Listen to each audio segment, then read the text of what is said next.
Subscribe to my channel and press the bell icon for more such videos. Welcome back to my channel. So our today's topic is principle of inheritance and variation.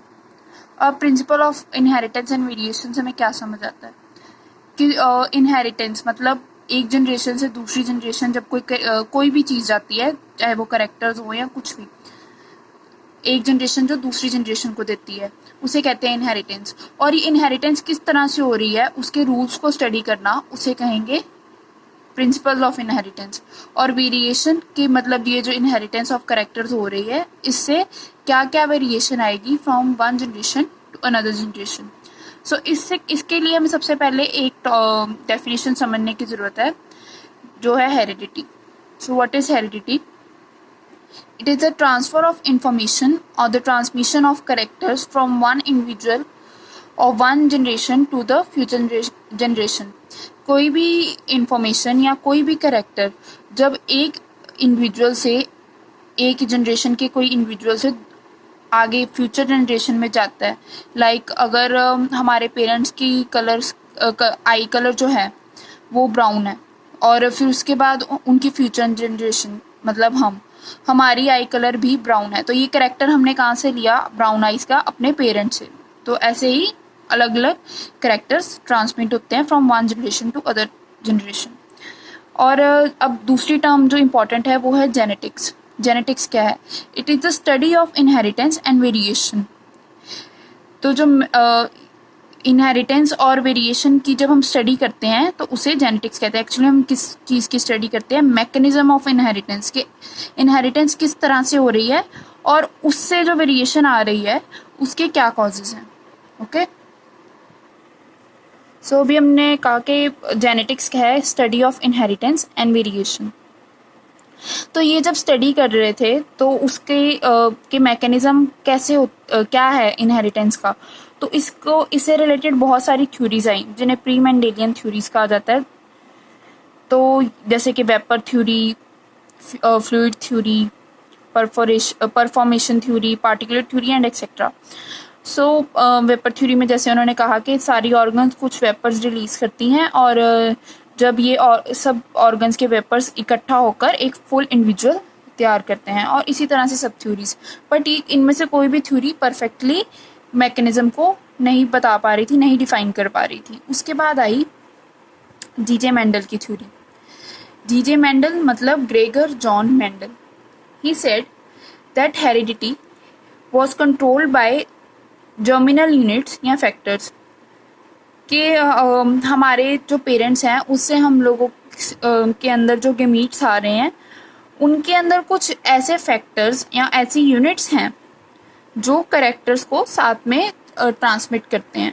तो ये जो physically तो हमारी जो heredity का basis है वो gametes हैं, बिकॉज पेरेंट्स जो हम लोगों को फिजिकली दे रहे हैं वो है गेमीट्स, ठीक है, जो हमें नज़र आ रहा है। फिजिकली मीन्स हमें नज़र आ रहा है, बट जो अंदर मेन केमिकल कारण है कि हेरिडिटी कहाँ से हो रही है वो है जीन्स। गेमीट्स के अंदर वो जीन्स ट्रांसफ़र कर रहे हैं जो हेरिडिटी का मेन रीज़न है। सो उसने दो चीज़ें बताई कि gametes are the physical basis of heredity and genes are the chemical basis of heredity. So जो मेंडल ने थ्योरी दी कि हेरिडिटी जो है वो जर्मिनल यूनिट्स पे बेस्ड है, वो उसने किस बेसिस पे दी? वो उसके लिए उसने एक एक्सपेरिमेंट परफॉर्म किया ऑन गार्डन पीस, एक ब्रीडिंग एक्सपेरिमेंट, जिसमें उसने कॉन्ट्रास्टिंग ट्रेट्स मतलब दोनों के जिनके कैरेक्टर्स अलग अलग थे, मतलब एक टॉल था तो एक ड्वार्फ था, एक के फ्लावर्स का कलर अलग था और दूसरे का अलग था, इस तरह के पी प्लांट्स को ब्रीडिंग करवाई और ये एक्सपेरिमेंट के बेसिस पे उसने मेंडल लॉज ऑफ हेरिडिटी भी दिए। और ये मेंडल लॉज ऑफ हेरिडिटी देने के कारण उसे फादर ऑफ जेनेटिक्स भी कहा जाता है, बिकॉज उसने जेनेटिक्स में बहुत बड़ा कंट्रीब्यूशन दिया था। अब हम पढ़ेंगे मेंडल्स एक्सपेरिमेंटल प्लान के बारे में कि मेंडल ने अपने एक्सपेरिमेंट के लिए कौन से प्लान को चूज़ किया था। तो हमने पहले ही पढ़ा कि उसने पी प्लान को चूज़ किया था, गार्डन पी को, और उसका साइंटिफिक नेम था Pisum sativum which was a edible P. अब उसने ये वाले प्लान को अपने एक्सपेरिमेंट के लिए क्यों चूज़ किया था, इसके फॉलोइंग रीजंस हैं। एक तो ये इसके जो गार्डन पीस होते हैं इसके अंदर जो हैं 7 पेयर्स ऑफ कॉन्ट्रास्टिंग ट्रेट्स हैं। मतलब अब ट्रेट्स क्या हैं पहले ये पता होना चाहिए हमें। अब कोई कैरेक्टर होता है जैसे कि हाइट, ठीक है, which is a heritable feature. मतलब ऐसा फीचर लाइक जो एक जनरेशन से दूसरी जनरेशन में जाएगा। मतलब अगर कोई कोई भी जनरेशन अपनी जो हाइट है वो अपनी प्रीवियस जनरेशन से लेगी, या और भी कैरेक्टर्स है जो प्रीवियस जनरेशन से वो इनहेरिट करेगी, तो कोई भी हेरिटेबल फीचर को हाइट को कैरेक्टर कहते हैं। ठीक है, तो उसके आगे दो वेरिएंट्स हैं, मतलब दो पॉसिबिलिटीज हैं हाइट किस तरह की होगी, टॉल एंड ड्वार्फ। ठीक है, तो जो ईच वेरिएंट ऑफ करेक्टर है उसे क्या कहते हैं, ट्रेट।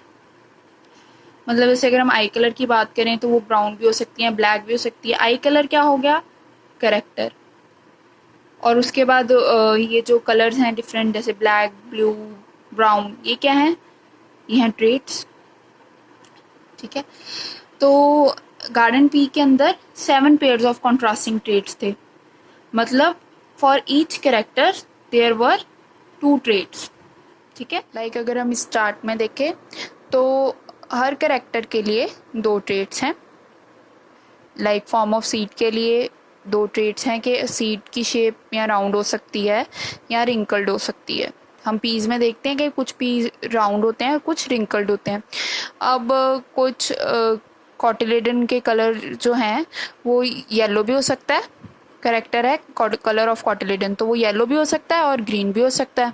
ठीक है, तो पर इनमें से एक ही ट्रेट डोमिनेंट है, एक रिसेसिव है। डोमिनेंट का मतलब जो डोमिनेट करे, मतलब जो एक जनरेशन में ज़्यादा देखने को मिलेगी वो डोमिनेंट ट्रेट, जो कम देखने को मिलेगी वो रिसेसिव ट्रेट। ठीक है, जो एक जब डोमिनेंट ट्रेट है तो रिसेसिव ट्रेट अपने आप को शो नहीं कर पाती, मतलब वो एक जनरेशन में ज़्यादा नहीं दिख पाती। जब डोमिनेंट ट्रेट प्रेजेंट है मतलब डोमिनेंट ट्रेट ज़्यादा नज़र आएगी। इसी तरह से सभी कैरेक्टर्स के लिए 2-2 ट्रेट्स हैं। ये 7 कैरेक्टर्स हैं और इसलिए 7 पेयर्स ऑफ ट्रेट्स हैं। तो हमने फर्स्ट रीज़न पढ़ा पी प्लांट चूज करने का कि गार्डन पीस के अंदर 7 पेयर्स ऑफ कॉन्ट्रास्टिंग ट्रेट्स थे। अब सेकंड रीज़न क्या है, garden pea has bisexual flowers and are resorted to self pollination. जो गार्डन पीस हैं उसके अंदर बाइसेक्सुअल फ्लावर्स हैं, मतलब वो दोनों तरह के गेमीट्स प्रोड्यूस कर सकते हैं, मेल एंड फीमेल। सो वो सेल्फ पॉलिनेशन आराम से कर पाएंगे। तो जो सेल्फ पॉलिनेशन करेंगे उससे उनमें वेरिएशन नहीं आएगी जनरेशन टू जनरेशन। उसका कारण है कि अगर वो कोई और प्लांट से गेमीट लेंगे तो उससे वो अपने कैरेक्टर्स, दूसरे प्लांट के कैरेक्टर्स भी आ जाएंगे उनकी नेक्स्ट जनरेशन में, जिससे वेरिएशंस आती रहेंगी हर जनरेशन में। तो उससे जेनेटिक यूनिफॉर्मिटी नहीं रहेगी। बट अब वो सेल्फ पॉलिनेशन करते हैं तो उनकी जेनेटिक यूनिफॉर्मिटी बनी रहेगी।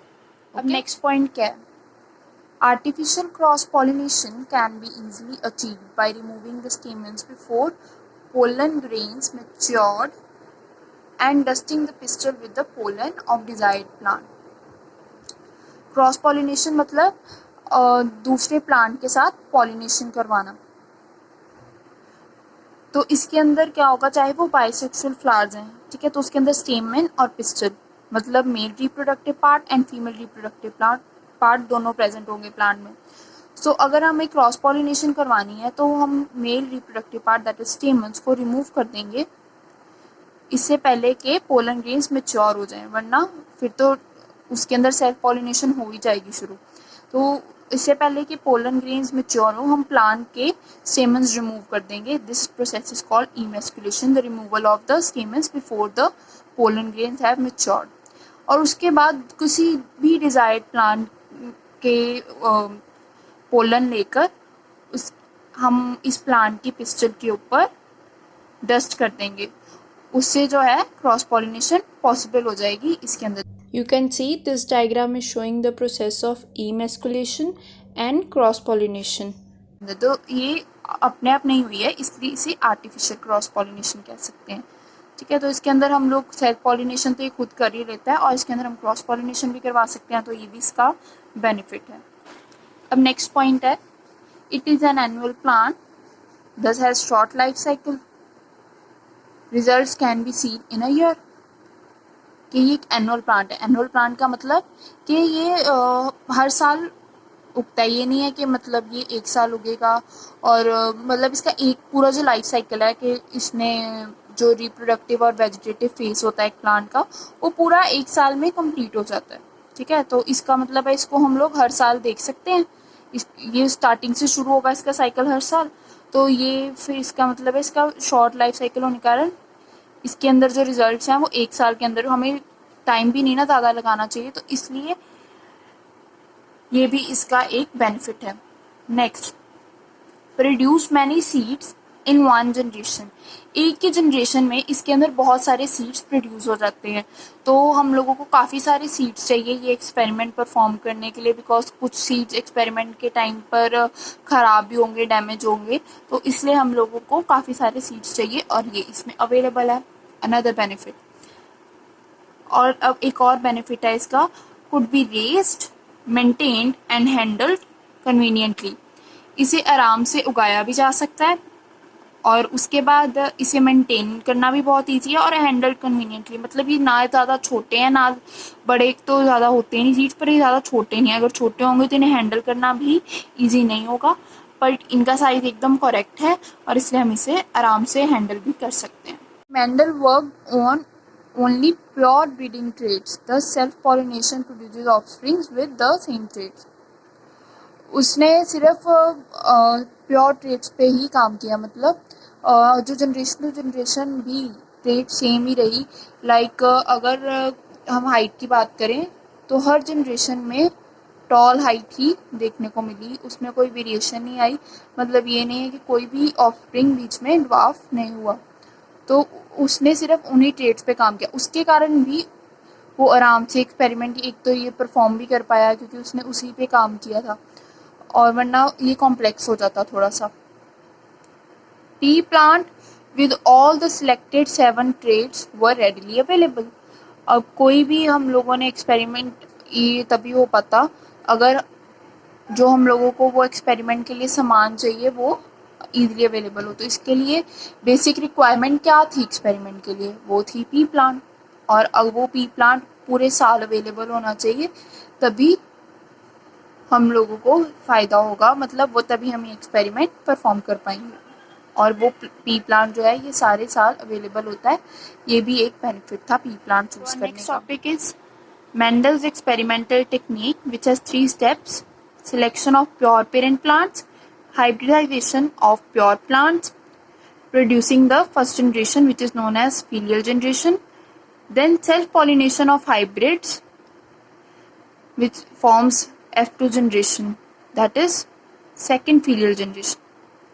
तो सबसे पहले जो हमने प्योर पेरेंट प्लांट्स लिए, उसके बाद उन्हें हाइब्रिडाइज करवाया जिससे हाइब्रिड्स प्रोड्यूस हो गए। अब वो हाइब्रिड्स की जब सेल्फ पॉलिनेशन करवाई तो सेकेंड जनरेशन प्रोड्यूस होगी। पहले पेरेंट प्लांट्स प्योर थे, फिर हाइब्रिड हो गए और उन्हीं हाइब्रिड्स की फिर सेल्फ पॉलिनेशन करवाई गई। अभी अब आपको अच्छी तरह समझ आएगा जब हम नेक्स्ट टॉपिक करेंगे, which is mono hybrid cross. वो हम करेंगे अपने नेक्स्ट वीडियो में। Thank you.